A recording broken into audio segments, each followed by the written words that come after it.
IRGC ने जारी किया हॉर्मुज स्ट्रेट का नया नक्शा।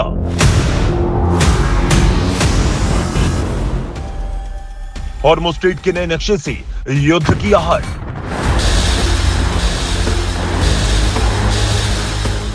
दुनिया के सबसे व्यस्त समुद्री रास्ते पर ईरान ने अपनी लकीर खींच दी है। ईरान के रेवोल्यूशनरी गार्ड यानी आईआरजीसी ने एक ऐसा मैप जारी किया जिससे समंदर में फिर से महायुद्ध की आहट सुनाई देने लगी है, क्योंकि इस मैप में ईरान ने दावा किया है कि हॉर्मुज के इस हिस्से पर उसका संपूर्ण नियंत्रण है। आईआरजीसी ने हॉर्मुज में 2 साफ लाइनें खींची, जिसमें पश्चिमी सीमा पर ईरान के किश्म द्वीप से यूएई के अल क्वैन तक लकीर है। वहीं पूर्वी सीमा पर ईरान के कोह मुबारक से यूएई के फुजैरा के दक्षिण तक ईरान ने कब्जे का दावा किया है। हॉर्मुज स्ट्रेट के नक्शे को लेकर ईरान का साफ स्पष्ट मैसेज है कि वो जो भी जहाज इस जोन से गुजरेगा उसके नियमों की उसको पालना करनी ही होगी। ईरान ने हॉर्मुज का यह नया मैप ऐसे समय में जारी किया जब अमेरिका के साथ उसका संघर्ष फिर से शुरू हो गया। ईरान और अमेरिका दोनों एक दूसरे पर समंदर में हमला करने का दावा कर रहे हैं। इसके साथ ही ईरान ने यूएई के फुजैरा ऑयल प्लांट में हमले किए हैं। हालांकि इससे पहले अमेरिकी राष्ट्रपति डोनाल्ड ट्रंप भी हॉर्मुज का नया नक्शा जारी करते हुए उसका नाम स्ट्रेट ऑफ ट्रंप रख चुके हैं। इस बीच अमेरिकी राष्ट्रपति डोनाल्ड ट्रंप ने प्रोजेक्ट फ्रीडम के तहत ईरान की 7 छोटी नावों को निशाना बनाने का दावा किया। अमेरिकी नौसेना ने MH-60 सी हॉक और आर्मी के AH-64 अपाचे हेलीकॉप्टर से कार्रवाई करते हुए ईरान की 7 छोटी नावों को नष्ट कर दिया। दावे के मुताबिक ईरान की ये छोटी नावें कमर्शियल जहाजों के लिए खतरा थी। इसके साथ ही ट्रंप ने दक्षिण कोरिया से हॉर्मुज स्ट्रेट में ईरान के खिलाफ इस ऑपरेशन में शामिल होने की अपील की है। यानी एक तरफ अमेरिका हॉर्मुज में फंसे जहाजों को निकालने में मदद का दावा कर रहा है, तो वहीं दूसरी तरफ ईरान ने नया मैप जारी कर समंदर में एक लकीर खींच दी है, जिसका मतलब साफ है कि समंदर में अब फिर से हॉर्मुज पर हाहाकार मचने वाला है। स्ट्रेट का नया बॉस ईरान की सेना बन गई है। ये सवाल इसलिए उठ रहे हैं क्योंकि अमेरिकी राष्ट्रपति डोनाल्ड ट्रंप ने 48 घंटे में हॉर्मुज स्ट्रेट में अमेरिकी नौसेना के प्रोजेक्ट फ्रीडम को रोक दिया। यानी जिस इलाके से दुनिया का 20% तेल गुजरता है, जिस समंदर पर अमेरिका अपने प्रभुत्व का दावा करता हो, उसी हॉर्मुज से वो बोरिया बिस्तर बांधकर जाने की तैयारी में नजर आ रहा है। मतलब ये कि जहां बारूद की गंध थी, अमेरिका के नियंत्रण का दावा था, वहां पर ट्रंप का अहम मिशन प्रोजेक्ट फ्रीडम रुक गया है। ये वो मिशन था जिसके तहत 23,000 नाविकों को निकालने का प्लान था। ईरानी ड्रोन हमलों और मिसाइलों से मालवाहक जहाजों की रक्षा करना था। उस प्रोजेक्ट को व्हाइट हाउस ने खुद ही पॉज कर दिया। There's no shooting unless we're shot at first. Okay, we're not attacking them. We're not. But if they're attacking us, or they're attacking a ship, you need to respond to that. You're not going to let some fast boat come up on the ship and shoot it up. We're going to respond to it, and we've been successful at it. I don't know what the exact number is, but I know a number of those fast boats have now been targeted, and will continue to be. If they pose a threat to our forces, we'll shoot down drones, we'll shoot down missiles, but it's defensive in nature. This is defensive.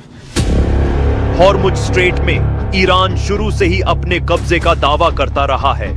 उधर अमेरिकी सेना भी समंदर के इस corner पर अपने control का दावा कर रहा था, लेकिन ग्राउंड लेवल पर ईरान की सेना हावी नजर आ रही है, क्योंकि जिस हॉर्मुज स्ट्रेट से रोजाना 130 जहाज निकलते थे, उसी समंदर में जब से ट्रंप का प्रोजेक्ट फ्रीडम चला है, तब से 2 दिन में सिर्फ 3 जहाज निकल पाए हैं।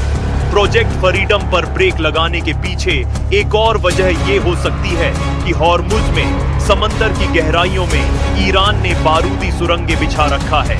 इसके साथ ही किनारे के इलाकों में ईरानी मिसाइलें जहाजों का गाल बनकर तैनात हैं। ईरान के इस एक्शन से साफ है कि बिना आईआरजीसी की इजाजत के एक भी तेल टैंकर का निकलना मुमकिन नहीं है। इस बीच अमेरिकी विदेश मंत्री मार्को रूबियो ने ऑपरेशन एपिक फ्यूरी खत्म करने का भी ऐलान कर दिया। Fury is concluded. We achieved the objectives of that operation. I'm not going to, we're not cheering for an additional situation to occur. We would prefer the path of peace. What the president would prefer is a deal. He would prefer to sit down. क्या Trump ने Iran को एक golden bridge दिया है, यानी पीछे हटने का रास्ता, ताकि ईरान एक फाइनल डील पर दस्तखत कर दे? लेकिन इससे उलट ईरान अमेरिका के इस फैसले को अपनी जीत बता रहा है और खुद को हॉर्मुज स्ट्रेट के बॉस के रूप में देख रहा है। जबकि अमेरिकी एडमिरल ब्रैड कूपर ने दावा किया है कि हॉर्मुज में रिवॉल्यूशनरी गार्ड के 6 जहाजों को तबाह कर दिया गया है। अमेरिका ने उन बोट्स को निशाना बनाने का दावा किया जो तेल गलियारे में जहाजों पर हमले कर रही थी। मतलब हॉर्मुज में वॉर टेम्पर हाई है। इसे देखते हुए ईरान अपने सीक्रेट हथियारों को इस्तेमाल के सिग्नल दे रहा है। ईरान ने आत्मघाती ड्रोन अराश 2 से लंबी दूरी तक हमलों का बंदोबस्त कर लिया है। अराश ड्रोन की रेंज में सभी खाड़ी देश के साथ इजराइल भी आता है। अराश 2 ड्रोन एक कार से भी लॉन्च किया जा सकता है। ये हाई मैग्नेटिक वेव पैदा नहीं करते, इसलिए इन्हें ढूंढना मुश्किल होता है। ईरान ने दावा किया कि ये 2000 किलोमीटर तक हमला कर सकता है और ईरान ने इसे इजराइल के हाइफा और तेल अवीव को निशाना बनाने के लिए बनाया है, क्योंकि हाइफा ईरान से 1855 किलोमीटर और तेल अवीव 1903 किलोमीटर दूर है। विस्फोटक ड्रोन की पूरी रेंज ईरान को बेखौफ बनाए हुए है। वहीं अमेरिका इजराइल को ईरान के परमाणु बमों का खौफ फिर परेशान करने लगा है। अमेरिकी इंटेलिजेंस के आकलन बता रहे हैं कि ईरान को परमाणु हथियार बनाने में अब भी उतना ही समय लगेगा जितना फरवरी 2026 में युद्ध भड़कने से पहले लगना था। मतलब अमेरिका ईरान से चल रहे युद्ध से ईरान के एटमी प्रोग्राम को कोई खास नुकसान नहीं पहुंचा है। इंटेलिजेंस रिपोर्ट में कहा गया है कि अगर ईरान के परमाणु कार्यक्रम के खतरे को टालना है तो उसका यूरेनियम भंडार पूरी तरह से तबाह करना जरूरी है। 9 से 10 एटम बम का यूरेनियम ईरान के पास है। ट्रंप बार बार ये कह रहे हैं कि ईरान के पास ये एटम बम नहीं होने चाहिए।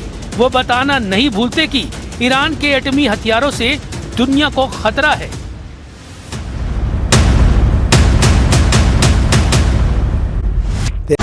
यूएई पर ईरान के हमलों की खबर से केवल दुनिया में ही तहलका नहीं बचा, बल्कि ईरान के अंदर भी घमासान चढ़ा है। ईरान की सरकार और आईआरजीसी की लड़ाई ने तूल पकड़ लिया है। हुआ ये कि यूएई ने दावा किया कि ईरान ने अचानक उस पर ड्रोन और मिसाइल से वैसे ही हमले किए जैसे कुछ हफ्ते पहले किए थे। इस वजह से यूएई का एयर डिफेंस सिस्टम रातों रात एक्टिव करना पड़ा। तो सीज फायर के बीच ईरान पर यूएई पर अटैक करने का आरोप लगा। खबर यह है कि आईआरजीसी पर लगे इन आरोपों ने ईरान के राष्ट्रपति मसूद पेजेश्कियान का पारा 7वें आसमान पर पहुंचा दिया। ईरान इंटरनेशनल की खबर है कि यूएई पर अटैक ने ईरान की सरकार और सैन्य कमांडरों के बीच टेंशन को हाई कर दिया है, क्योंकि राष्ट्रपति Masoud Pezeshkian IRGC commander Ahmad Vahidi से नाराज हैं। उन्होंने यूएई पर किए गए आईआरजीसी के मिसाइल और ड्रोन हमलों को गैर जिम्मेदाराना बताया और कहा कि यह हमला सरकार की जानकारी या सहमति के बिना किया गया। यही नहीं, उन्होंने आईआरजीसी के खाड़ी देशों के साथ तनाव बढ़ाने वाले रवैये को पागलपन तक बोल दिया।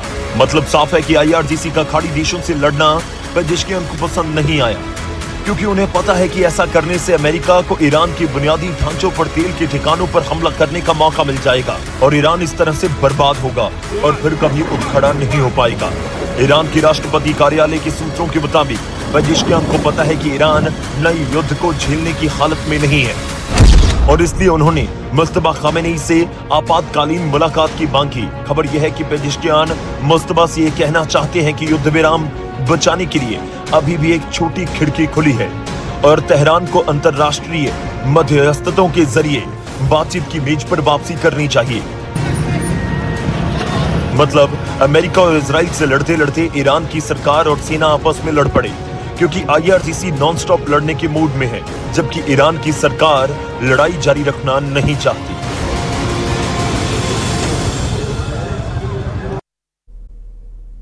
सीज फायर के बाद भी इजराइल और हिजबुल्लाह में भीषण जंग चल रही है। दक्षिणी लेबनान में गोलीबारी जारी है। इजराइल की सेना ने दावा किया कि उन्होंने हिजबुल्लाह की तरफ से दागे गए एक रॉकेट और ड्रोन अटैक को नाकाम कर दिया, जबकि दूसरा रॉकेट खुले मैदान में गिरा। हिजबुल्लाह ने आईडीएफ पर हमले के लिए फाइबर ऑप्टिक गाइडेड एफपीवी का इस्तेमाल किया, यानी ऑपरेटर ड्रोन की नाक पर लगे कैमरे से लाइव वीडियो देख रहा था। खास बात यह है कि इस ड्रोन के पीछे एक छोटा स्पूल लगा होता है जिसमें बहुत पतला फाइबर ऑप्टिक केबल लिपटा रहता है। जैसे जैसे ड्रोन आगे उड़ता है, केबल खुद ब खुद खुलता चला जाता है। फाइबर ऑप्टिक की वजह से इसके सिग्नल को जैम करना मुश्किल होता है। इजराइल ने इसे सीज फायर का उल्लंघन बताते हुए दक्षिणी लेबनान में कई जगह हिजबुल्लाह के टारगेट पर हमले किए और दावा किया कि उसने हिजबुल्लाह के कई लड़ाकों को मार गिराया। अब नेतन्याहू ऐलान कर रहे हैं कि पूरी ताकत से हिजबुल्लाह के खिलाफ लड़ाई लड़ेंगे। एक बार नहीं, दो बार अमेरिका में ट्रंप की मौजूदगी में इजराइल और लेबनान के बीच सीज फायर पर समझौते हुए। दोनों देशों ने एक दूसरे की शर्तों को सम्मान दिया, लेकिन इजराइल ने हिजबुल्लाह के बहाने लेबनान के खिलाफ मोर्चा खोल दिया। सीज फायर से पहले और उसके बाद तक दक्षिणी लेबनान में इजराइल का ऑपरेशन ऑन है। सेना पर हमला किया गया है। एफपीवी ड्रोन का इस्तेमाल हिजबुल्लाह कर रहा है टारगेट पर इजरायली टैंक और सैनिक।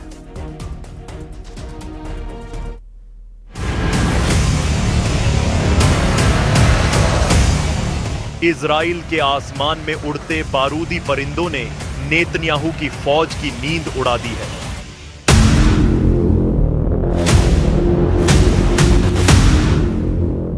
कुछ वक्त पहले तक लेबनान के जिस इलाके में इजराइल की फौज अपना तंबू गाड़कर बैठी थी, वहीं से अब जमीन खिसकने लगी है, क्योंकि हिजबुल्लाह ने मुकाबले के लिए नया हथियार चुन लिया है,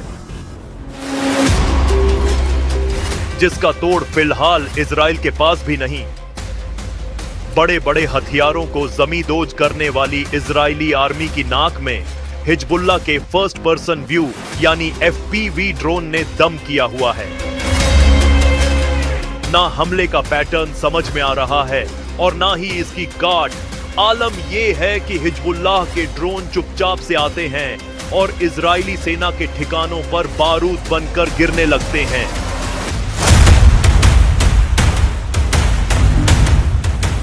खुद इजरायली प्रधानमंत्री मानते हैं कि ड्रोन का खतरा बड़ा है और इससे निपटने के पक्के इंतजाम तलाशने में वक्त लग सकता है। לפני כמה שבועות הוריתי על הקמת פרויקט מיוחד לסיכול איום הרחפנים, וכבר היום יוצג לי דוח התקדמות בנושא. זה ייקח זמן, אבל אנחנו על זה.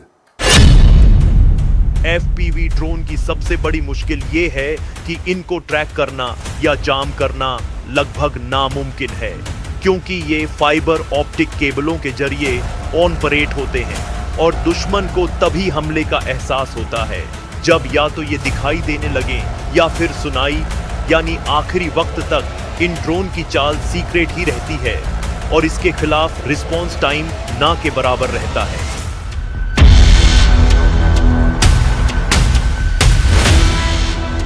जंग के बीच सरकार की इसी आधी अधूरी तैयारियों की आलोचना से तमाम इजरायली अखबार भरे पड़े हैं। हर कोई सवाल पूछ रहा है कि जब लेबनान में घुसकर इतना बड़ा ऑपरेशन छेड़ दिया तो फिर इस ड्रोन की काट पहले क्यों नहीं तलाश पाए, क्योंकि इसकी वजह से ना सिर्फ इजरायली फौज खतरे में है, बल्कि बफर जोन के मास्टर प्लान पर भी संकट के बादल दिख रहे हैं। लेबनान के अंदर जहां से इजराइल अपना सेफ सिक्योरिटी जोन मानकर हिजबुल्लाह को टारगेट कर रहा है, वहीं पर अब इजरायली फौज खुद निशाने पर आ गई है। एक्सपर्ट मानते हैं कि दशकों की लड़ाई के तजुर्बे वाले इजराइल को इस खतरे को पहले ही भांप लेना चाहिए था।